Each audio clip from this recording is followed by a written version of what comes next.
Okay, so hi, I'm Ethan Bennett. I'm a sixth year PhD candidate in history, I'm Dale Kretz. I'm year 5 in history. and we've been working with Peter Castor on his project, creating a federal government, 1789 to 1829, and the project is sort of it's a multi-stage, multi-step project that involves more traditional a book manuscript. Eventually, we'll create a large digital database, and also has some other components such as using GIS to map out just where the federal government was, as well as actually a course this coming semester in the spring on digital humanities, and sort of blending a more traditional document text based history class with a digital humanities project using GIS to map out some laws of the United States and figure out how they actually change the federal government.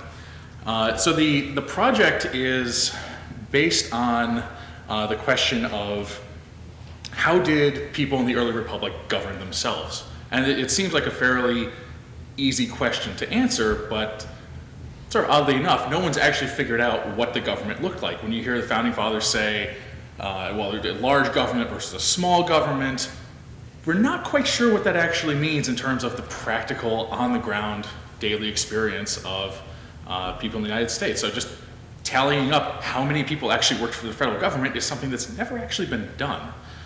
So this is a large project that looks at the first at least 40 years or so of the United States to figure out who was in the government, who was getting appointed, where were they serving, what sort of daily interactions would people have, where was the government located? Where was it, port collectors on the East Coast, Indian officials on the frontier, and just sort of figure out how big the government was, where it was, because it's never really been done.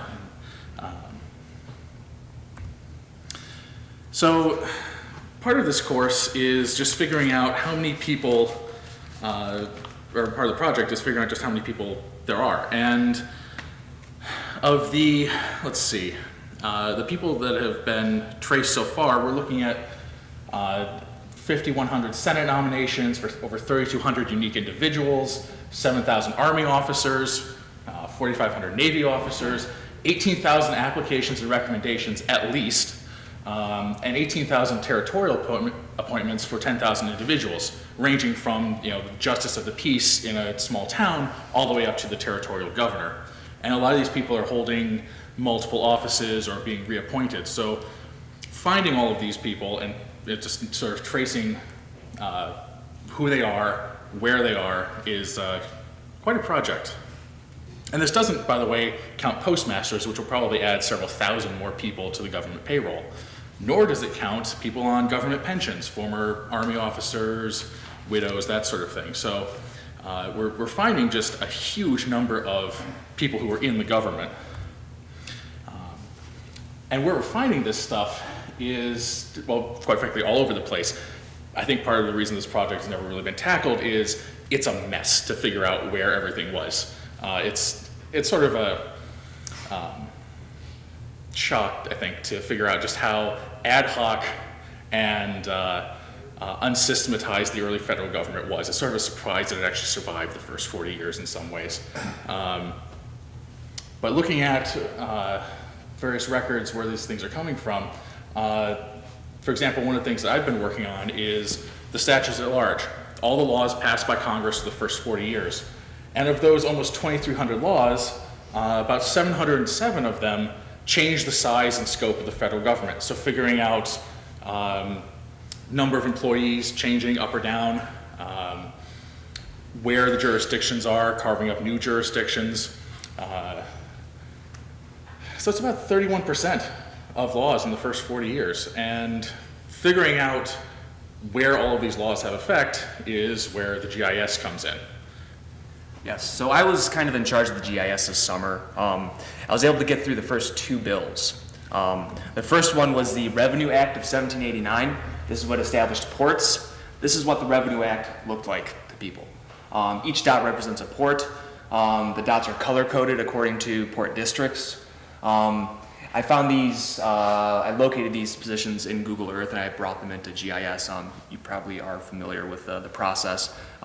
This is what it looks like a lot closer. And we can begin to see the way that the founding fathers, the governors, decided to kind of construct space geographically. It wasn't always easy to pinpoint many of these places. Some, like Sylvie's Landing, Maryland, does anyone know where Sylvie's Landing is? Doesn't exist, hasn't existed for a long, long time. So I had to consult historical maps, and this makes it a lot easier, by the way, obviously. So this is really, this is a layer of points. The next bill I looked at was the Judiciary Act of 1789, and this concerns both points, you can see courthouses, and mainly polygons. These are actually two separate aspects of the Judiciary Act of 1789. The first one establishes districts, the second one establishes circuits, which are made up of districts. And just by mapping it out like this, we can learn things that you wouldn't normally get just by reading the text of the bills. For example, we see that Kentucky, which isn't a state yet, still part of Virginia technically. It's its own district, but it's not part of a circuit. Same thing with Maine, which was really part of Massachusetts. Not yet a state, but it has more of statehood than, say, Vermont or North Carolina. So these present a number of challenges. Again, the amount of data, I've only gone through two.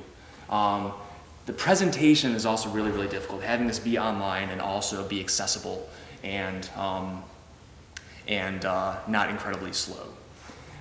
There's a number of problems with jurisdictions, for example, undefined boundaries, overlapping boundaries, 100 different positions at one location, say Boston. So if we put this all together, we will still have a very, very complex and messy picture of the federal government, and that will be accurate. Thanks.